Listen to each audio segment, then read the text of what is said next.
যদি আন্দোলনকারীদেরকে রাষ্ট্রপতির ভাষণে আপনার রাষ্ট্রের বীর হিসাবে ঘোষণা করা হয় বা এরকম কোনো সম্বোধন করা হয়, তাহলে বুঝবেন যে সরকার জুলাই সনদ নিয়ে কিছুটা হলো আন্তরিক আছে।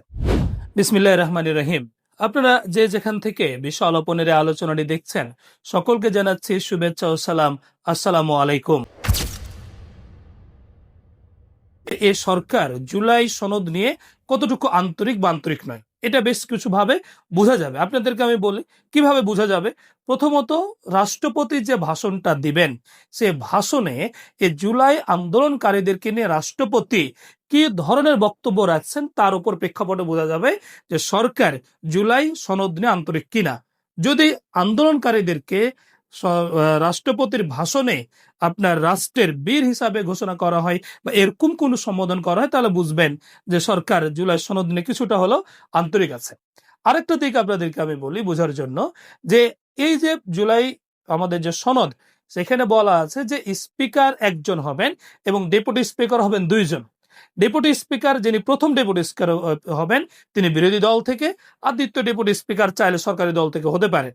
কিন্তু বর্তমান যে আমাদের সংবিধান আছে, সে সংবিধানে স্পষ্ট বলা আছে ৭৪ নম্বর অনুচ্ছেদে, স্পিকার একজন থাকবেন এবং ডেপুটি স্পিকার একজন থাকবেন। যদি সরকার, বর্তমান সরকার যদি জুলাই সনদ নিয়ে আন্তরিক হয়, তাহলে আমরা এটা দেখব যে আগামীকালকে যে স্পিকার এবং ডেপুটি স্পিকার নির্বাচিত হবেন, সেখানে কয়জন ডেপুটি স্পিকার নির্বাচিত হচ্ছেন। যদি দুইজন ডেপুটি স্পিকার নির্বাচিত হন এবং প্রথম ডেপুটি স্পিকারটি যদি বিরোধী দল থেকে আসে, অর্থাৎ বাংলাদেশ জামাত ইসলাম থেকে আসে, তাহলে বোঝা যাবে সরকার অনেকটাই এই জুলাই সনদ নিয়ে আন্তরিকতা দেখাচ্ছে।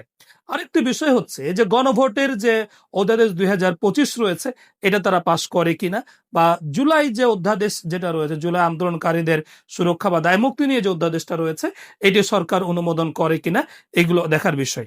আমি অধ্যাদেশ নিয়ে কথা বলতে এসে জুলাই সনদকে আমি গুরুত্ব দিলাম এই কারণে যে আমার ব্যক্তিগতভাবে চাওয়া হচ্ছে এ বর্তমান সরকার জুলাই সনদের আলোকে এই সংবিধান সংস্কার সম্পূর্ণভাবে করবেন।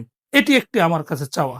তো আমরা দেখি কালকে কি হচ্ছে, এর উপর প্রেক্ষাপটে আমরা জুলাই সনদ নিয়ে আগামীতে আবারও আপনাদের সামনে আসব। ততক্ষণ পর্যন্ত আপনারা সবাই সুস্থ ও নিরাপদে থাকবেন। আজকে এ পর্যন্তই। আল্লাহ হাফেজ। আসসালামু আলাইকুম।